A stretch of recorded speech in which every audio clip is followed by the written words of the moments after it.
ወልድ ወመንፈስ ቅዱስ አሐዱ አምላክ አሜን። እንደምን አላችሁ ምእመናን? እንግዲህ ዛሬ የምንገኘው በታላቁ ገዳም በአቡነ ተክለ ሃይማኖት በጻድቁ አባታችን በአቡነ ተክለ ሃይማኖት በደብረ ሊባኖስ ነው የምንገኘው። ይሄ የምታዩት እንግዲህ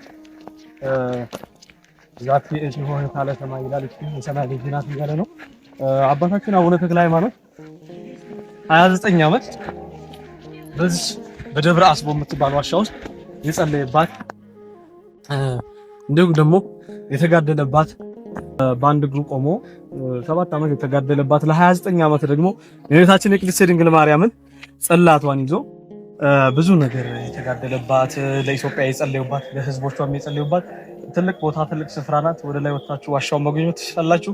ይሄ ደግሞ የምታዩት ምንድነው የአባታችን የአቡነ ተክለ ሃይማኖት የጸለዩበት የዋሻው ጸበል ነው እና እንግዲህ ይሄን ይመስላል። ወደ ላይ ደብረ ሊባኖስ የሚታየው የአባታችን የአቡነ ተክለ ሃይማኖት 29 ዓመት የተጋደሉበት የጸለዩበት ዋሻ ነው። እንግዲህ ይሄን ይመስላል። ይሄ ጸበል ቦታ ነው። እናንተ ስለማትጠመቁ ነው እንጂ ያው ተጠመቁ ነበር። ተወጃ አንተ ከታርገው ችግር የለም ከታርገው እና ያው ትልቅ ጸበል እየተሰራ ነው እንደምታዩት ነው። ገዳሙ በልማት ላይ ነው፣ በሰፋፊ ልማቶች ላይ እንግዲህ አባታችን የአቡነ ተክለ ሃይማኖት ደጅ ምንም ልማት ላይ ነው፣ አገልግሎት ላይ ነው። 24 ሰዓት የእግዚአብሔር ደጅ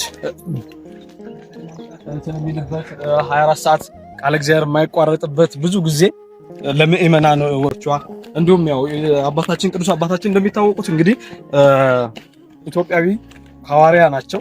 በተጋድሏቸው እንደምናውቃቸው ሐዋርያት ኢትዮጵያን ከምስራቅ እስከ ምዕራብ ከምዕራብ እስከ ደቡብ ዞረው ያስተማሩ ጻድቅ አባታችን ናቸው እና ስለዚህ አሁን የምንገኘው ከእህት ወንድሞቻችን ጋር የት ነው የምንገኘው? ታላቁ ገዳም ደብረ ሊባኖስ ነው። አሁን ከደብረ አስቦ ዋሻ ወደ ታች ወደ ገዳሙ እዚህ ነበር አጽማቸው ፈልሶ ታች ደብረ ሊባኖስ ትልቁ ቤተክርስቲያን ይገኛል። አሁን ወደዛ እየወረድን እንገኛለን እና እናንተ መታችሁ የበረከቱ ተካፋይ እንድትሆኑ እግዚአብሔር አምላካችን መልካም ፈቃዱ ይሁንላችሁ። የምታዩት ከወንድሞች ጋር አብረን እየጎበኘን ነው። እግዚአብሔር አምላካችን እናንተ መታችሁ እንድትጎበኙ መልካም ፈቃዱ ይሁን። እናመሰግናለን። ለበረከት ያብቃችሁ።